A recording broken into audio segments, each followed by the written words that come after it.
Hey team, welcome back to the Student Paramedic Podcast Research Mini-Series.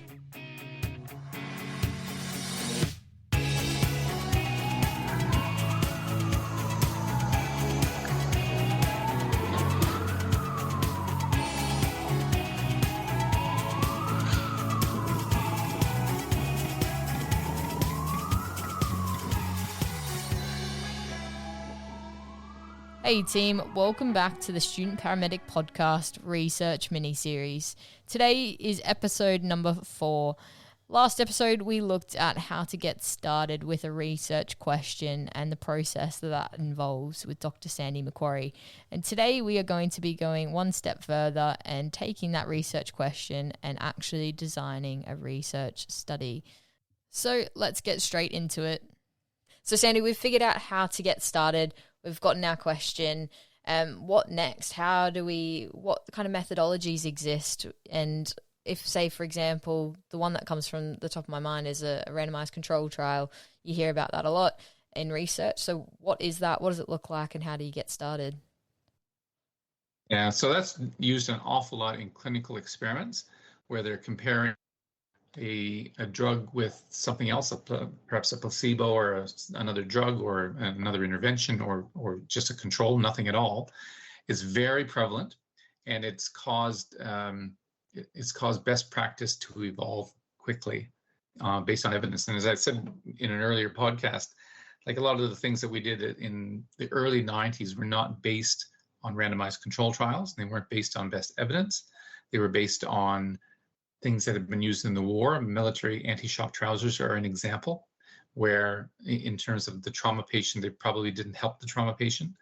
Certain instances of using crystalloid fluids to the point where you put a lot of fluid into a patient, again, found not to be in the best interest of the patient. But we're going to talk about a lot of terms, but again, you find them in that book, and I think you're going to have a chat about the book and where to find it. It's called Introducing, Designing, and Conducting Research for Paramedics. And it is so digestible. It's so good. You've decided in our last episode, we were talking about, looking at an educational intervention, but let's look at we had an honor student by the name of Joel Marriott, lovely person. He's now a paramedic in New South Wales. He wanted to understand if he could mitigate stress in young paramedic students before they delivered a critical skill. So that became his question. And he would have hypotheses based around that. So this is very much a quantitative research study. And it took the form of a randomized controlled trial where you have a pool of participants, and half the pool will have what's called the intervention, remember the PICO, and the other half will receive, in this case, nothing. The intervention was a mindfulness course that involved learning how to do box breathing. So he went to the literature first. We talked about that before. We found that it really wasn't being done before. The issue, of course, is students and stress, and he thought he could contribute new knowledge. So he formulated his PICO question. He did his literature search and review. He did his systematic literature review. He turned on his Google Scholar alerts. He then assembled a research team to supervise him, which I was part of, and he started to formulate what is called the methodology. The methodology is crucial to a good quantitative study, especially in that if you describe your methodology correctly, and it's sound methodology, any researcher anywhere in the world should be able to use the same methodology, and everything else being equal should get similar results. So he had a question. He had the ability. He had a group of second-year paramedicine students at our university. He had the access to an intervention, and he was a mindfulness trainer by the name of Dave Wood, and who was going to do the training for the randomized cohort. And he had a simulation area where he could set up critical skills and be able to measure variables. Now, variables are things that we measure to see if there's any difference in them between the students, between the intervention and not, and before and after or during. He was interested in physiologic variables mostly, and they are heart rate and respiratory rate, heart rate variability, things like that. We use the biometric shirts, the hexoskins. So he created a methodology, and this would taken kind of all up. He was in a 1-year honors program, probably took him about 3 months. And he developed the methodology by seeing what others had done similarly, but not the exact same question. He found pediatric intensivists in Delaware who did something very similar, but they weren't paramedicine students, and how they created their research questions, their hypotheses, and their methodology, adapted a lot of it. He applied for and obtained institutional ethics with Griffith so that everything is done according to national and international guidelines. He created all the ancillary things that go with it, all his data measurement tools, his spreadsheets, participant information and consent forms, publication forms, publicity forms, and things like that, with our scientific officer to create a series of very high stress critical skills. And we think about resuscitating a newborn or doing CPR on someone who's in sudden cardiac arrest, starting an IV on a patient in low light.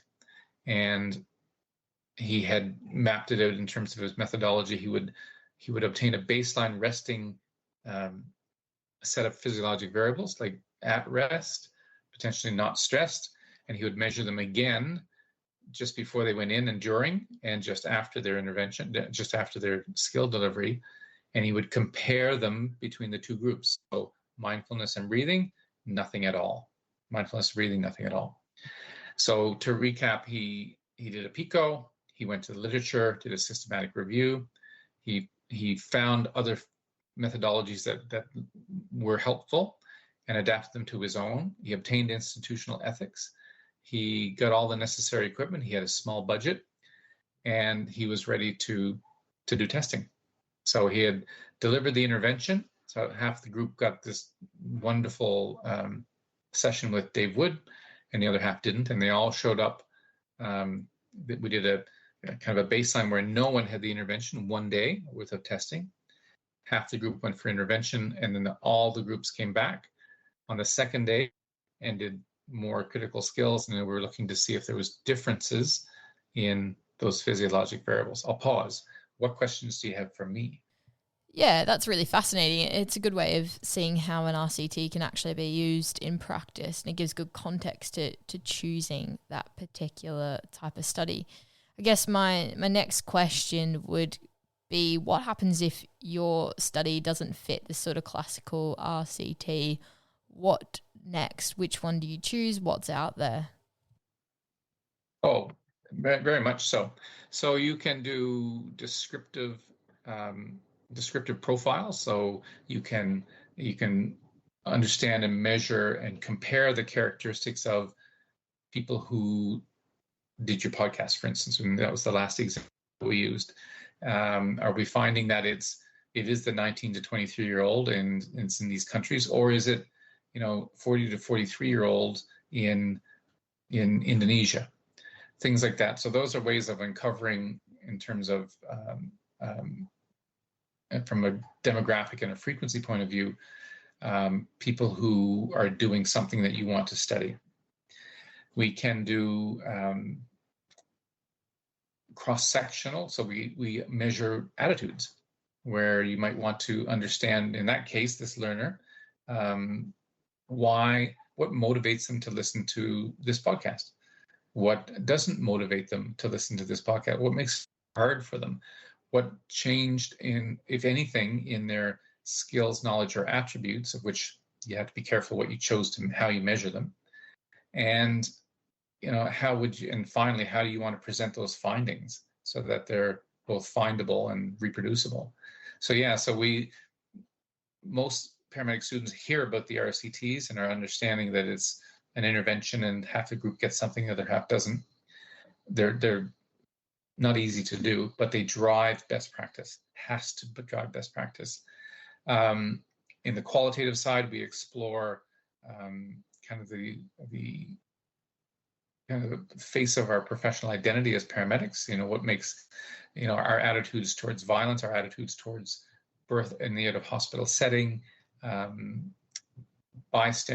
what stops bystanders from participating in a cardiac arrest. That was Dr. Brian Haskin's work. So those are those things where you can explore them qualitatively. And again, with yours, the example we used about did listening to your podcast change them?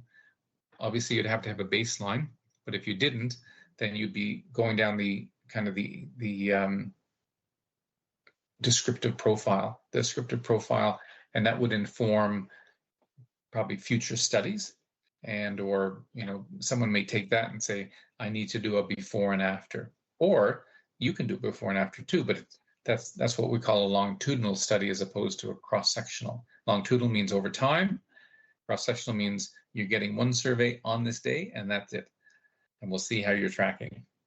So no before and after. So we try and keep it at the level where it's pretty simple research, but the most complex research, the arrest trials with looking at adrenaline, which are massive, thousands and thousands and thousands of enrolled patients, they follow the same principles. They just multiply it all by 1,000, in terms of the team and the resources and the things like that. So, those are very pivotal studies and well done, because they're changing the way that we view the use of adrenaline in cardiac arrest. For instance, is it the best thing since sliced bread? Is it not? Is it saving people that have other problems now that they're saved? And I won't answer those questions, but that's, those are questions that are posed because those studies took place. Absolutely. Which makes it even more exciting. Yeah, I mean, that's a great way to break down the research methodologies. It makes a lot of sense the way that you are explaining it there. I guess, too, for our listeners as well, we do recommend you go and read the Introducing, Designing and Conducting Research for Paramedics textbook, which is linked below. Elsevier are kindly giving us 5 of those textbooks to give away. That'll help you break down some of these topics and ideas and concepts that we are bringing to you. But Sandy, what kind of advice would you give to someone if they're really not sure in terms of what kind of research design suits their interest or their particular topic that they are going to be looking into? If you've been kind of watching the literature in the area, so you're getting these Google alerts and you're saying, there's a researcher in Canada by the name of Walt Tavares, and he's probably one of the most brilliant paramedic researchers you'll ever meet. Like, I read his stuff, and he's proposing things that I agree with, and I want to see if we can test them here. So you give it to a master's student. So the first is the literature, identifying who's doing something in your area that you want to explore further, and then having you as a new researcher, you need a support mechanism. You need a person or a panel or a group of supportive people. Might be in your service. There is probably a research department in your service, and you need to take full advantage of that to help you as you're getting closer to getting a research question formulated and ready to apply a methodology to it. That's fantastic. I mean, one of the common things that people talk about is always wanting to change some kind of practice at work, or change a piece of equipment, or implement a new piece of equipment, whether that be for monitoring or for treatment. As we spoke about, that comes in things like RCTs, but how would you go about starting that sort of process and getting that kind of change in the workplace? You remember a few minutes ago, we talked about literature reviews, lit searches and lit reviews. You have to, if your next step is the medical director, like me, totally unarmed about aspirin, you have to have studied the literature in a systematic and comprehensive way and summarized it. So by that, I mean, if you're saying in your trust, you find that iliofacial blocks that other countries are doing looks really promising, and you're getting at least one a week where you could do it. So going into your medical director with that argument will not get you anything, and it shouldn't. But if you went in with some RCTs on iliofacial blocks and you found that Aidan Barron and others are really across this and they're publishing in high quality journals, and you've summarized it in a literature review, and you've pointed out it's useful, it's economical, and it's transferable to your setting, then that's the most powerful argument you can make. So remember I said start with a systematic review, a lit review. That's where it starts. And that could set up a trial, within your service, or it could literally spark the introduction of that particular skill in the official blocks. What you don't want is like my medical director said, Sandy, go find me the research, any research. And I was stunned. Again, going back to the textbook that shows you how to do a literature review, narrative or systematic, and how to present it is key to you being able to say, we need to do a trial, or better than that, we're ready to put this guideline into place based on the fact that 63 other countries are doing it. And when you look at all of their results, it's very favorable. Absolutely. And do you need to do an ethics, or get ethics approval to do, say, a systematic or a lit review? No, eminently publishable. So, that jaunt into the literature we talked about earlier, that's dipping your toe in the water. But then, the methodology of doing a systematic or a narrative lit review is very straightforward. It's like not pages and pages. It's a couple of pages in terms of how to get yourself set up, how to do the searches. Our librarian is our friend. Our researcher in that area is our friend. People that we're finding in the literature are our friends, because you can write to these authors and say, tell me more about how you did this or why you did it this way. Researchers love getting those emails, or at least I did. Yeah. Yeah, that sounds really good. I mean, last time we spoke about how to get started, and you gave some advice on obviously how to get started into research and getting that topic of interest. What would be your overall advice for someone who is now looking at getting started with the actual research design and methodology, so they can take away a key point? They'll have to define whether they want to do something along the lines of a randomized control trial, a descriptive profile, a cross-sectional or longitudinal study, quantitative in origin, qualitative in origin, or mixed methods in origin, whether their study could simply be a lit review. That's it, and nothing else besides that. That they've also identified who's going to be able to answer their next question relatively easily. And for you, all you have to do is email me, for instance, and you'll get an answer. And then you start to see if there's a synergy, if there's spots in that person's ability to supervise or help you, formally or informally.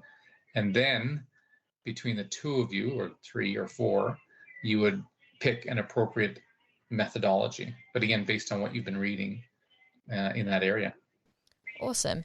And I guess then for our listeners that are wanting to learn more about it and read more about these particular methodologies, they can also jump straight into the textbook Introducing, Designing and Conducting Research for Paramedics as well. And so obviously all that will be in the show notes for everyone as well. It's a big subject, but we're breaking it down into kind of bite-sized pieces. Thanks for joining us on this episode of the Research mini-series. We hope you've enjoyed it, so please let us know through social media and via email, and we hope to have some great discussions with you. Next episode is our final episode of this mini-series, and we'll be going through the critical appraisal of evidence to use that for your assignments for paramedic practice and how to make your research one that is valid and trustworthy. So we hope you enjoy.